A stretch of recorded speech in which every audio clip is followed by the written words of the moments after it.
بسم اللہ الرحمن الرحیم۔ دوستو ساتھیو، ڈاکٹر شبیر چودھری کی طرف سے آپ سب کو السلام علیکم۔ Good afternoon from London. جناب، یہ تو لگاتار کہا جاتا ہے کہ پاکستان دنیا کی نمبر ون سیکرٹ ایجنسی ہے۔ تو اس ادارے کے ساتھ میرے تعلقات ہمیشہ ہی خراب رہے ہیں۔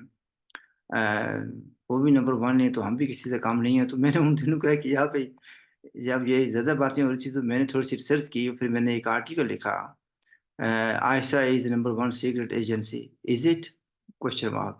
وہ پھر میں نے بتایا کہ نمبر ون جو کوئی بھی ہو، کوئی بھی سیکرٹ ایجنسی ہے، اس کا پہلا کام کیا ہوتا ہے، اور کس طریقے سے پاکستان میں ان دنوں دھماکے ہو رہے تھے، کبھی مساجد میں، کبھی درباروں پر، کبھی بازاروں میں، کبھی آئی ایس آئی کے دفتر میں، کبھی آرمی کے کسی دفتر میں۔ تو میں نے کہا بھی یہ نمبر ون کا کام تو نظر نہیں آتا۔ تو تھوڑا سا اور سب جب سرچ کی تو پتہ چلا کہ یعنی پاکستان کے ایک اپنی پہلے دیسی آرمی چیف یعنی ایوب صاحب، جنرل ایوب صاحب، ایوب خان، تو انہوں نے زندگی میں ایک ہی جنگ لڑی ہے، وہ بھی تھی against bloody civilians, and he won it convincingly in 1958۔ اس کے بعد انہوں نے کوئی جنگ نہیں لڑی، نہ پہلے کوئی ایسا ثبوت ملتا ہے کہ انہوں نے as a general, major general یا جنرل جنگ لڑی ہو۔ تو ایک جنگ لڑی، انہوں نے وہ جیت لی۔ پھر بعد میں انہوں نے سوچا بھی یہ تو کوئی فائدہ نہیں ہے، جنرل تو اور بھی آتے ہیں۔ تو پھر انہوں نے خود ہی، چونکہ پاکستان کے جنگ جیتنے کے بعد وہ خود کو مارشل آرٹ ایڈمنسٹریٹر بنے، پھر اس کے بعد وہ صدر بھی بن گئے۔ تو پھر خود ہی انہوں نے اپنے آپ کو پروموٹ کر دیا ایز اے فیلڈ مارشل۔ تو جنگ لڑے بغیر فیلڈ مارشل کا ریکارڈ بھی آپ کو پتا کہاں پر ہے۔ تو اسی طریقے سے میں سمجھتا ہوں کہ آئی ایس آئی کو بھی سسٹمیٹکلی پروموٹ کیا گیا، it is number one agency. تو اگر ایجنسی کا، سیکرٹ ایجنسی کا پہلا کام یہ ہوتا ہے کہ آپ نے لوگوں کا دفاع کرنا، اپنے ملک کو دھماکوں سے بچانا، ایٹسٹرا ایٹسٹرا، ٹھیک ہے۔ تو یہاں دھماکے کس تسلسل سے ہو رہے ہیں یہ تو آپ کو پتا ہے، یہ تو نمبر ون کا کام نظر نہیں آتا۔ میرے نزدیک تو اگر کوئی سیکرٹ ایجنسی نمبر ون ہے تو وہ اسرائیل کی ہے۔ اپنے ملک کا بھی دفاع کرتی ہے، اور دیکھنے کے چن چن کر جو اپنے مخالفین ہیں ان کو مارتی ہے۔ حال ہی میں انہوں نے پاسداران انقلاب، جو ایران کی عسکری قوت بھی کہہ سکتے ہیں، ان کے ایک بڑے آدمی کو سریا میں مارا۔ تو یعنی نقل و حرکت، جو مخالف لوگ ہیں ان کی نقل و حرکت پر ان کی نظر ہوتی ہے، جب ان کو موقع ملتا ہے تو وہ مار دیتے ہیں۔ اس سے پہلے ایران کے اندر بھی کتنے بڑے لوگوں کو مارا، بلکہ یہ بھی تھا کہ جو نیوکلیئر سائنٹسٹ تھے ان کو بھی مارا۔ اچھا، اب اسی طریقے سے اگر دیکھا جائے تو ان کو خیر نمبر ون کہیں یا نمبر ٹو کہیں، مجھے ویسے کوئی غرض نہیں ہے۔ اگر نمبر ون کہیں گے تب بھی مجھے کوئی فائدہ نہیں، نمبر 10 کہیں گے تو مجھے تب بھی کوئی نقصان نہیں ہے، نمبر 20 کیا نہیں ان کو۔ لیکن they know what they want to do, اور جو بھی وہ کرنا چاہتے ہیں وہ کر کے آتے ہیں، اور ڈنکی کے زور پر کر کے آتے ہیں، اس لیے کہ ان کے پیچھے امریکہ اور برطانیہ وغیرہ ہیں۔ اب یہ دیکھنا یہ ہے کہ جو چند دن پہلے ہم نے ایک پروگرام کیا تھا، وہ میں نے خود ہی کیا تھا، جس میں میں نے بتایا تھا کہ افغانستان کے اور پاکستان کے تعلقات کیسے ہیں، اور اس ضمن میں میں نے چاہ بہار کا ذکر کیا تھا کہ انڈیا چاہ بہار کو یوز کر کے صرف یہ نہیں کہ افغانستان کے ساتھ اس کے تعلقات بہت اچھے ہیں، وہ اپنا جو سامان ہے وہ افغانستان میں بھی پہنچاتا ہے، کیونکہ پاکستان ایکسیس نہیں دے رہا نا انڈیا کو، تو وہ افغانستان میں بھی پہنچاتا ہے، اور سینٹرل ایشیا میں بھی۔ اور ہندوستان کی بہت بڑی انویسٹمنٹ ہے چاہ بہار میں۔ چاہ بہار جو ہے نا ایران کی ایک بندرگاہ ہے، تو افغانستان کے اندر بھی انڈیا کی بہت بڑی انویسٹمنٹ ہے، یہ تو میں نے کہا تھا، غلطی نہیں کی تھی لیکن کہا تھا۔ اور اب ہوا یہ کہ ایک تو یہ کہ اسرائیل نے بہت بڑا دھماکہ کیا، یعنی جو ایران کو نقصان دیا سیریا میں، اور بھی کئی جگہوں پر دیا انہوں نے نقصان۔ اور چاہ بہار جو ہے نا ایک ایسے ایکٹیو تھا، اور افغانستان پاکستان کو ایکسیس دینے کے لیے تیار نہیں ہے، ان کے تعلقات بگڑتے جا رہے ہیں۔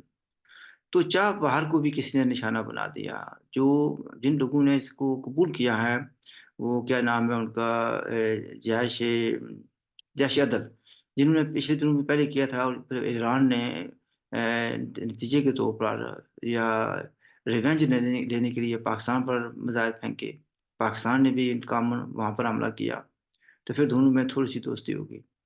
اب یہ کہ یعنی جیش عدل، جس کے بارے میں کہا جاتا ہے کہ وہ ایران کے علاقے میں بلوچستان کی آزادی کے لیے لڑ رہی ہے، اور دعویٰ کیا جاتا ہے کہ یہ پاکستان نے بنائی ہوئی تھی، جو تنظیم کا نام تھا جنتالا، اس کے ذمہ داران پاکستان میں پیش تھے، اور پھر ایک وقت آیا تھا کہ انہوں نے پکڑ کر ان کو ایران کے حوالے کر دیا تھا۔ تو یہ جو جیش عدل ہے، یہ اسی کا بغل بچہ کہہ لیں یا اس کی بیبی ہے۔ تو بڑے ایکٹیو ہیں، سلیکٹو ٹارگٹس کو ہٹ کرتے ہیں اور بائی اینڈ لارج کامیاب ہوتے ہیں۔ اب انہوں نے بڑی کامیابی سے اپنے حساب سے چار بال کو نشانہ بنایا اور نقصانات پہنچائے ایران کو بھی اور انڈیا کو بھی، یعنی ایک بڑی بات ہے یہ۔ اب یہ تھا کہ یعنی کہتے ہیں، کہنے والے کہتے ہیں، مبصرین کہتے ہیں کہ 2 بڑے حملے ہو گئے ایران کے خلاف، ایک تو سیریا میں ہو گیا، دوسرا چاہ بہار میں ہو گیا۔ تو یہ اب انہوں نے تو اپنی پبلک کو بھی سیٹسفائی کرنا ہے، شیعہ کمیونٹی کو جہاں بھی ہے، اور جو حزب اللہ ہے اس کو بھی سیٹسفائی کرنا ہے کہ وی آر اسٹل امپورٹنٹ، اور ہم بدلہ لے سکتے ہیں۔ وہ کچھ لوگوں نے کہا کہ ہو سکتا ہے وہ پاکستان پر پھر حملہ کریں، تو مجھے تو ایسا نظر نہیں آتا کہ وہ پاکستان پر حملہ کریں گے۔ ایک بار حملہ کر کے انہوں نے دیکھ لیا ہے کہ اگر پاکستان پر حملہ کریں گے تو نتیجے میں کیا ملے گا۔ لیکن پھر یہ سوال پیدا ہوتا ہے کہ ایران کیا کرے گا؟ انہوں نے کچھ تو کرنا ہے۔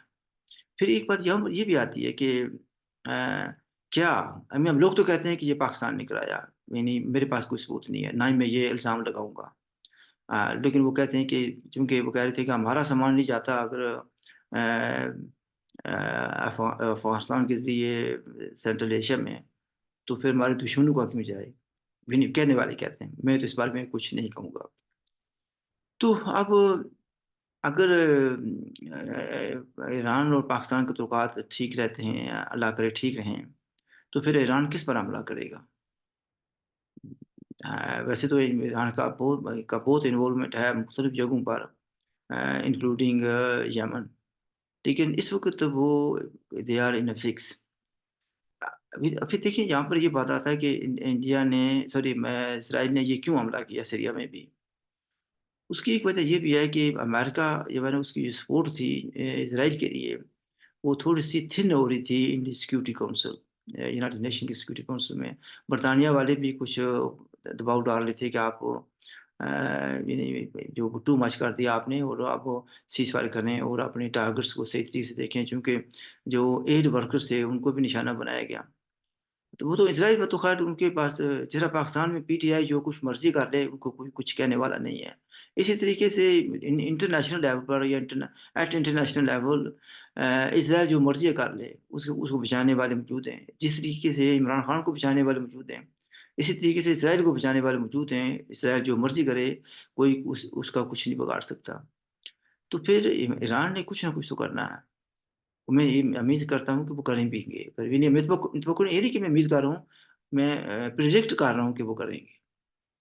نشانہ کہاں ہوگا میں کچھ نہیں کہہ سکتا، لیکن ایک بات ضرور ہے کہ جو پروگرام میں نے کیا تھا محترم تنویر صاحب کے ساتھ، تو اس وقت ہم نے یہ کہا تھا کہ ہو سکتا ہے کہ کے پی کے جو ہے وہ سینٹر پر حملہ کرے، یعنی اسلام آباد حملہ کرے۔ اور میں نے یہ کہا تھا کہ شاید اسلام آباد، تنویر صاحب نے بھی کہا تھا، تو بالکل میں نے سوال کیا تھا بھائی کیا بھی اسلام آباد حملہ روک سکے گا؟ تو وہ کہہ رہی تھی کہ مشکل ہو جائے گا ود ڈیوائڈیڈ اسٹیبلشمنٹ۔ ویسے اگر تاریخی طور پر دیکھا جائے تو سارے حملے اسی طرف سے ہوتے رہے ہیں، وہ اس وقت تو ہندوستان میں ہوتے تھے، چونکہ ایک ہندوستان تھا، پاکستان وجود میں نہیں آیا تھا۔ تو ابھی بھی جو حملہ آور لوگ ہیں ادھر سے آتے ہیں۔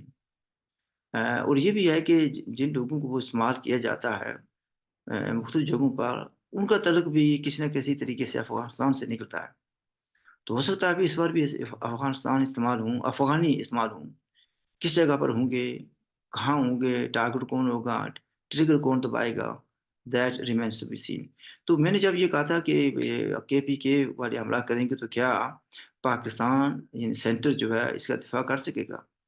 اور پھر کچھ دن پہ کل ایک میں نے پروگرام دیکھا، پاکستان کے بڑے امپورٹنٹ یوٹیوبر ہیں، لاکھوں کے حساب سے ان کی فالوئنگ ہے، تو انہوں نے لگ بھگ وہی بات کہی جو ہم نے 2 دن پہلے کہی تھی، بلکہ 2-3 دن پہلے کہی تھی۔ تو کہیں نہ کہیں بات ہم بھی کرتے ہیں، بےشک ہماری فالوئنگ تھوڑی ہے، لیکن کچھ نہ کچھ سننے والے ہوتے ہیں، وہ بات کسی نہ کسی جگہ پر یا کسی متعلقہ حلقوں میں پہنچ جاتی ہے۔ تو پھر وہ اپنے جو ان کے لوگ ہوتے ہیں امپورٹنٹ لوگ ہوتے ہیں ان کے ذریعے وہ بات کہلا دیتے ہیں. تو وہ کہا یہ جا رہا تھا کہ بھئی ایک تان اور بن رہا ہے. یعنی کہ دوسرے لفظوں میں بہت پہلے میں نے کہا تھا کہ 10-15 سال پہلے کی بات ہے کہ بہت سی جگہوں پر ملک بنے ہوئے ہیں جن کا اینڈ جو ہے تان ہے. تو ہو سکتا ہے کہ ایک اور تان بن جائے.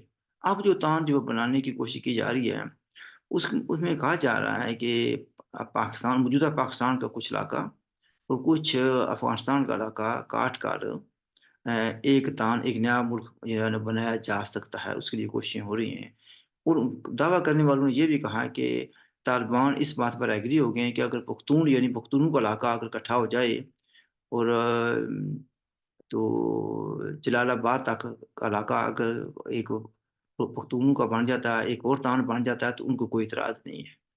یہ بہت بڑی بات ہے. مجھے نہیں پتا کہ ایک اور لینڈ لاکڈ ملک بن جانے سے کسی کا کوئی فائدہ ہوگا. پھر کیا پاکستان اس کو ہونے دے گا؟ پاکستان کو اتنا گیا گزرا ملک بھی نہیں ہے. وہ بڑی طاقت ہے اس کے پاس. ہاں اگر وہ یونائٹڈ رہیں اگر وہ ڈیوائیڈڈ ہاؤس رہا تو ڈیوائیڈڈ ہاؤس میں تو کچھ بھی ہو سکتا ہے.